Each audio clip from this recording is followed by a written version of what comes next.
বিসমিল্লাহির রহমানির রহিম। সম্মানিত দর্শক শ্রোতা ও দেশবাসী, আসসালামু আলাইকুম। আপনারা একটা বিষয় নিশ্চয়ই অবগত আছেন, বাংলাদেশের এমন কোনো লোক নাই যে বিষয়টি সোশ্যাল মিডিয়ায় মানুষের দৃষ্টি আকর্ষণ করেনি, এবং সেই বিষয়ের উপরে আমিও একাধিক ভিডিও আপলোড দিয়েছি, কিন্তু আমি এখন পর্যন্ত পরিষ্কার হতে পারি নাই, এবং ঊর্ধ্বতন কর্তৃপক্ষের এখনও দৃষ্টি আকর্ষণ করতে পারি নাই। সেই বিষয়ে ঊর্ধ্বতন কর্তৃপক্ষ কোনো পদক্ষেপ নেয়নি। বেশ কয়েক মাস হয়ে গেছে অন্তর্বর্তীকালীন সরকার ক্ষমতায় আসার কয়েক মাস পর। বিষয়টা হলো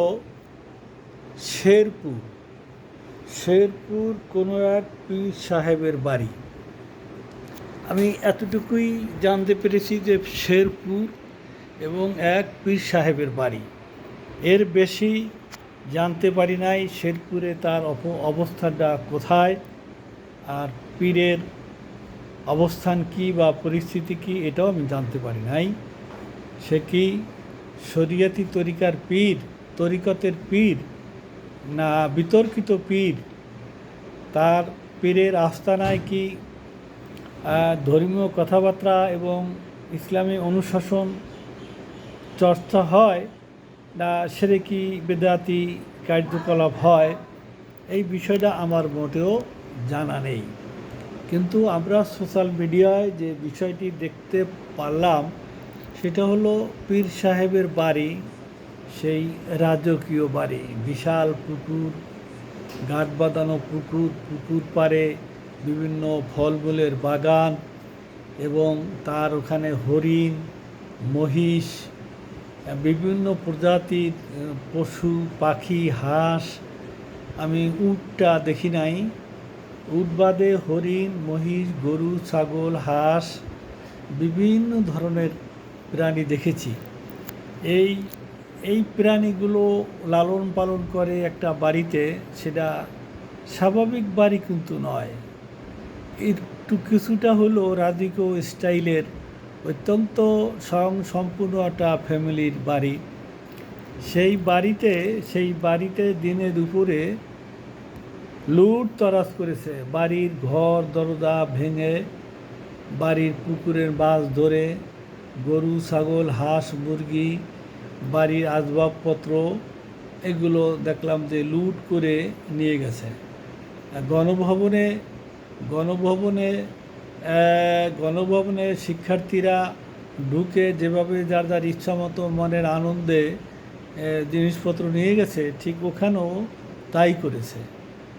তো ওখানে তো করেছে ছাত্ররা, আর এখানে যারা এই লুটটা করেছে তাদের পোশাক দেখলাম সুন্নতি পোশাক, পরনে পাঞ্জাবি, পাজামা, লুঙ্গি, মাথায় টুপি। আমার তো মনে হয় যে এরা সম্পূর্ণ মুসলমান, ইসলামিক মাইন্ডেড লোক।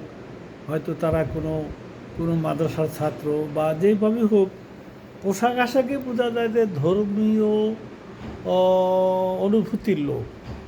কিন্তু ধর্মীয় অনুভূতির লোক হয়ে এখানে অন্য আউল ফাউল কোনো গাঁজাখোর মদখোর দেখলাম না। ধর্মীয় অনুভূতির লোক হয়ে পরদ্রব্য অপহরণ যে কেন করলো, এই বিষয়টা তো আমার ভালো বুঝে আসে না। পুরা বাড়িটা তছনছ করে ডাকাতি করে লুট করে নিয়ে গেল। তো এই ব্যাপারে তো সোশ্যাল মিডিয়ায় এটা প্রকাশিত হয়েছে, ফ্ল্যাশ হয়েছে।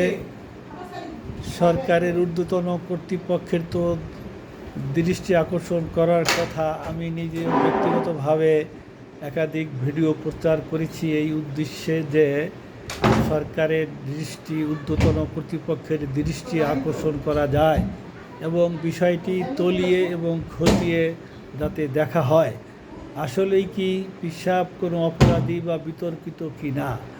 অপরাধী বা বিতর্কিত যদি হয়েও থাকে, সেই ক্ষেত্রে আপনার আমার সাধারণ লোকের তার বাড়িঘর লুট করা তো মোটেও ঠিক না। তার বাড়িঘর লুট করলাম মানে আমি তো হতে পারে যে একটা কৌশল অবলম্বন করে বেকায়দায় ফেলে পরদ্রব্য অপহরণ করলাম, এটাও তো হতে পারে। যদি তার সে কোনো বিতর্কিত পীর হয়ে থাকে তাহলে ঊর্ধ্বতন কর্তৃপক্ষকে জানাতে হবে, সরকারকে জানাতে হবে, স্বরাষ্ট্র মন্ত্রণালয়কে জানাতে হবে, পুলিশের প্রধানকে জানাতে হবে। জানালে তারা যদি অপরাধী মনে করে তাহলে তারা একটা তড়িৎ গতিতে অ্যাকশন নেবে। কিন্তু সেই অপেক্ষা না করে আইন নিজে হাতে নিয়ে সাধারণ পাবলিক সুন্নাতি পোশাক পরে ওই পীর সাহেবের বাড়ি দিনে দুপুরে ডাকাতি এবং লুট করা, এটা মোটেও সমীচীন নয়, মোটেও সঠিক নয়। বরং যারা দিনে দুপুরে লুট করেছে সেই লোকদেরকে আইনের আওতায় আনা উচিত বলে আমরা মনে করি। তাহলে আমি আশা করব সরকারের ঊর্ধ্বতন কর্তৃপক্ষ শেরপুরের এই ঘটনাকে তদন্ত করে যথাযথ উপযুক্ত বিচারের ব্যবস্থা করেন, আইনের আওতায় আনেন। পিসাব যদি অপরাধী হয়ে থাকে তার বিচার হবে ভিন্ন, এবং আইন হাতে নিয়ে তার বাড়ি লুট ডাকাতি করলে তো আর সমাধান হবে না। এইটা যারা করছে তাদেরকেও বিচারের আওতায় আনা হোক, আমি এই আশাবাদ ব্যক্ত করছি। আসসালামু আলাইকুম ওয়া রাহমাতুল্লাহি ওয়া বারাকাতুহু।